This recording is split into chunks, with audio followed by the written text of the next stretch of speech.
Биз эгемендүүлүк алгандан бери өз алдынча мамлекет болгонубузга мына 30 жыл болду да. 30 жылда 32 өкмөт алмашты.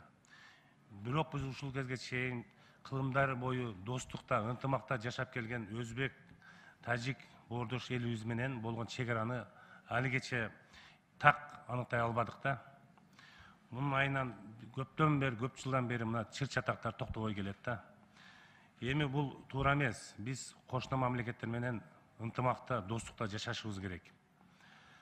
Мына биздин акыркы эле мезгилде Баткен областында болгон окуялар, Жалал Абад областында, Алапкы районунда болгон окуяларына күбө да. Биздин чек арачылар ошол жерде чек араны кайтарып атат да. Алардын жумушу бул чек араны кайтаруу.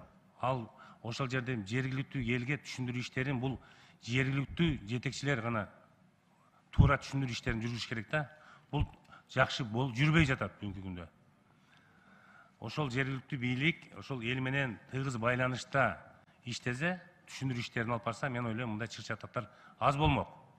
Тилекке каршы мына бүгүнкү күндө өзүңүздөр жакшы билесиздер, өкмөттүк комиссия бар. Бул дагы жакшы иш алып бара албай жатат бүгүнкү күндө. Алар болсо ушул өкмөт тараптан туура түшүндүрүүлөрдү айтса, ошол комиссиянын составында карашыбыз керек. Себеби жылда өкмөт алмашкан сайын ошол комиссия дагы алмашат арасында. Ушулар дагы мына мисалы жолугушууларга барганда даярдыгы жок. Өздөрү билбейт картаны кай жерден өткөнүн. Ушундай биздин кошуна мамлекеттердин айтып атат, бул даярдыгы жок келишет. Биз ким менен сүйлөшөбүз, кандай сүйлөшөбүз деген сөздөр чыгып атат да. Ушул комиссиянын составында бүгүнкү күндө бир так карап көрсөңүздөр, ал жерге бир профессионал, ушул чек араны түшүнгөн, жердик картасын түшүнгөн адистер барса, мен ойлойм жакшы болот эле да. Анан мына ушул негизде ушул сиз Алмаз Акчужан, ушул өкмөттө ушул өзүңүздүн көзөмөлүңүзгө ушуну алып, ушуну тез арада ушу бир жолго салсаңыздар жакшы болмок да. Себеби бул чыр чатакты биз эртели кеч